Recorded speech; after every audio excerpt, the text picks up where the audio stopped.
Season 29 is finally here with a new legend, Exile, Apex's newest movement-focused skirmisher legend, and it's very clear that Exile is built for aggressive players who want to slide faster, reposition quicker, and makes themselves incredibly annoying to track in fights. So in this guide, I'll break down her kit, best upgrades, and how you should actually play her. Let's start with Exile's passive, Drift. It gives her increased slide speed and better control while sliding. This might sound simple at first, but it makes a huge difference in fight. Because Exile slides faster, she can rotate quicker than most legends, especially when moving through open areas, downhill terrain, or chaining slides together. But the bigger advantage is how hard she becomes to hit. While Exile is sliding, her hitbox stays much closer to the ground, making her a harder target even when compared to small hitbox legends like Rave. Combine that with extra slide control and she becomes much more unpredictable during close range fights. Unlike Tap Straight, where most of the direction change happens at the start of the slide,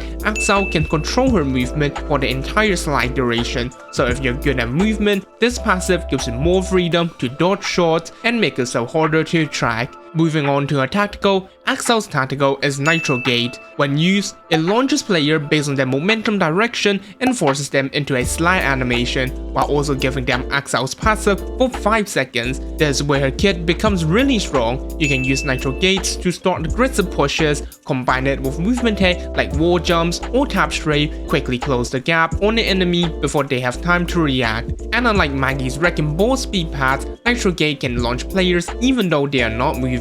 That means you can use it from a standstill or even use it to reduce landing stun if you place it correctly. In fights, Nitro Gate has a lot of uses. You can use it to dodge abilities, escape bad angles, or push a weak enemy before they get a reset. You can also throw it under an enemy to mess up their aim and force them into sudden movement, but be careful of this because enemies can also use your Nitro Gate to escape, so unless you are confident you can punish them, I would not rely on it as a main way to disrupt enemies.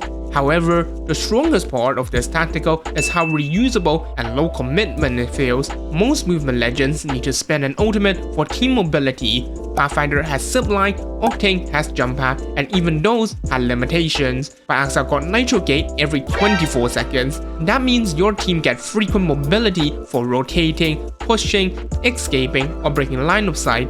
And one extra detail that is really useful, downed players can use Nitro Gates too. So if your teammates get knocked, placing a Nitro Gate near them can help them slide away into cover and make the revive much safer. Now let's talk about her ultimate. Exile's ultimate sends out an enemy seeking drone that stuns enemies and launches them into the air. On paper, this sounds extremely strong, but there are some important limitations. If the drone does not detect an enemy in its path range after being thrown, it will instantly explode. This means you need to be smart on how you use it. When the ultimate does explode near an enemy, it highlights them for your whole team, making it much easier to focus fire the same target.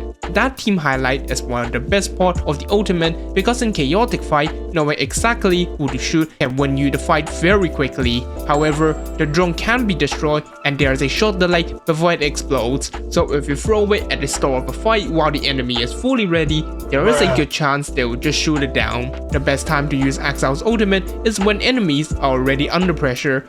Use it when they are healing, reloading, or resetting behind cover. That way, they have less time to react and your team can immediately swing off the stun and highlight. Now for her upgrades, for blue upgrade, you can choose between an extra ultimate or tactical charge. In most situations, the extra tactical is almost a must pick. Nitro Gate just gives way too much value. It helps the team rotate faster, close distance, escape bad fights, and keep pressure on enemies. Having an extra charge makes Exile much more consistent, especially in longer fights where one Nitro Gate is not enough. For purple upgrade, Exile has two very interesting choices. The first one is Jump Gate. This upgrade gives Nitro Gates a double jump effect, basically turning them into a mini Octane jump pad. The important thing to remember is this only applies to Nitro Gates placed after you choose the upgrade, and both your teammate and enemies can use the double jump, so placement does matter a lot. If used well, this gives your team more flexible rotation, stronger push, and better escape options.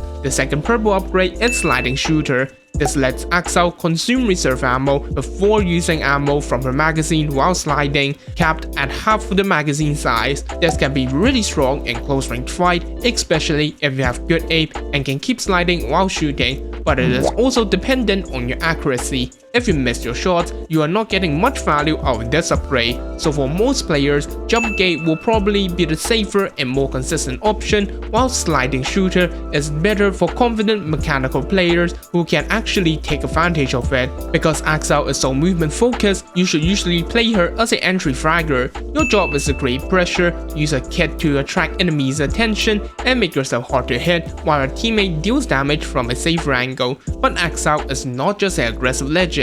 She can also work very well as a flanker because of how quickly she can reposition. You can use Nitro Gates to take off angle, pressure enemies from the side, and then quickly returns to your team if the fight starts going badly. And because Axel is a skirmisher, getting knocks is even more rewarding because skirmisher legends can recover health and shield after knocks. So instead of always backing off and reset after a fight, you can use Nitro Gates to immediately join your team, chase another knock, or clean up the rest of the squad. For weapons, Axel works best with close range loadouts.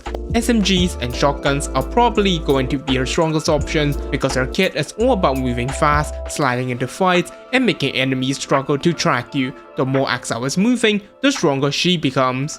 Overall, Axel is a fast, aggressive movement legend with a lot of potential, especially for players who already know how to use movement tech. Her passive makes her harder to hit while sliding, her Nitro Gates give constant team mobility, and her ultimate can punish enemies who are trying to reset behind cover. But let me know if she is too strong, just like Imperial How has claimed in Twitter. And if this guide helps you, make sure to like and subscribe because I'm pushing towards 1,000 subscribers before summer. Thanks for watching, and I'll see you in the next video.